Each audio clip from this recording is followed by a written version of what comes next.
हम सबको ये पता है कि वैदिक युग में समाज को 4 अलग अलग वर्ग में बांटा गया था।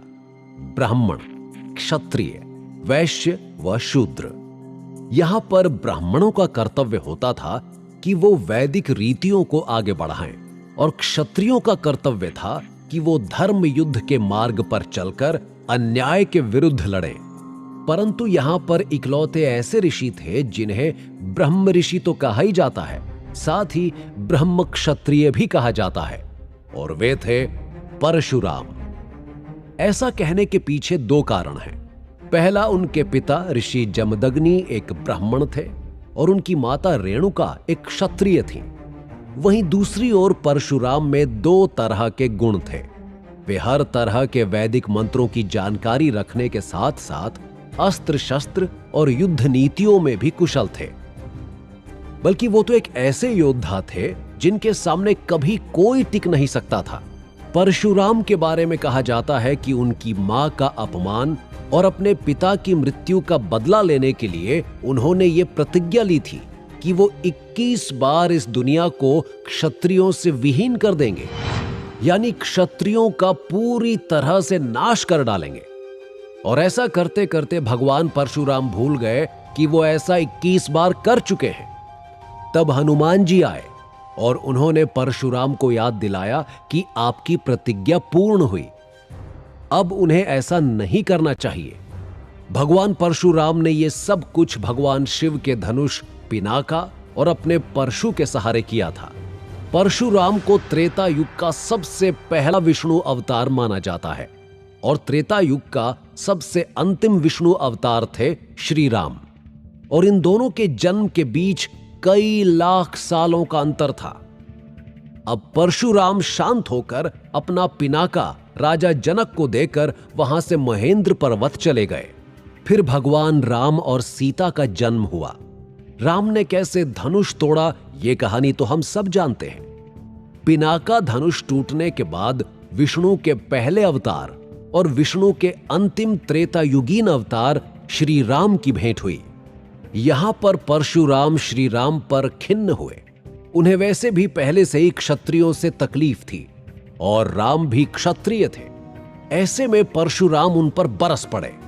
फिर उन्हें समझाया गया कि उनका जो उद्देश्य था वो ऐसे क्षत्रियों का नाश करना था जो समाज में अत्याचार फैला रहे थे। परंतु राम एक आदर्श राजा हैं। वो अपनी प्रजा की देखभाल करते हैं। तब क्षत्रियों को लेकर उनकी सोच बदली। फिर जाकर वो शांत हुए और उसके बाद वो वापस महेंद्र पर्वत की ओर चले गए। लेकिन परशुराम की कहानी यहीं पर समाप्त नहीं होती, बल्कि महाभारत में भी उनकी बहुत सी कहानियां सामने आती हैं। महाभारत के कुछ महान वीर जैसे भीष्म पितामह, कर्ण और पांडवों के गुरु द्रोणाचार्य को भी परशुराम ने ही युद्ध विद्या की सीख दी थी। बल्कि एक बार तो भीष्म पितामह और परशुराम के बीच युद्ध भी हुआ था। उसके बाद परशुराम का इस दुनिया को छोड़कर चले जाने का उल्लेख कहीं नहीं मिलता, बल्कि महाभारत में भी यह लिखा हुआ है कि वो महेंद्र पर्वत चले गए ताकि अपनी तपस्या पूरी कर सकें। अपनी तपस्या में लीन परशुराम आज भी किसी की प्रतीक्षा में रुके हुए हैं। कहा जाता है कि उनके जन्म के 2 उद्देश्य थे।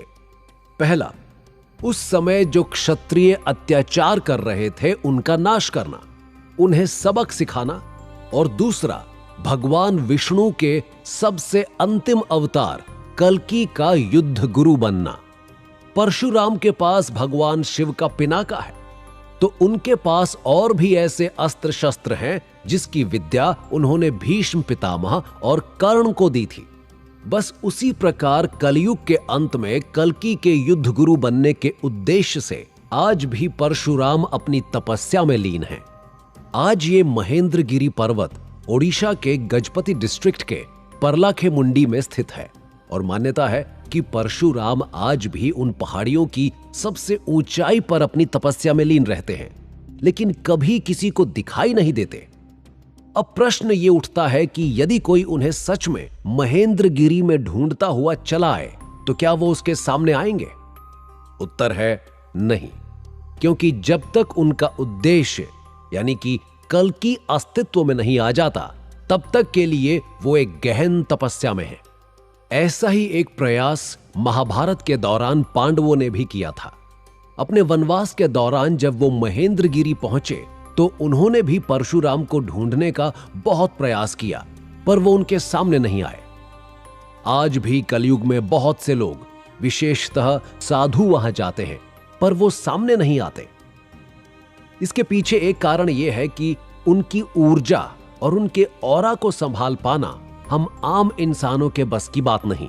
अब परशुराम के बाद चिरंजीवियों को समझते हुए चलते हैं एक बहुत ही इंटरेस्टिंग एंशिएंट कैरेक्टर की ओर, और चलिए जानते हैं अश्वत्थामा की कहानी।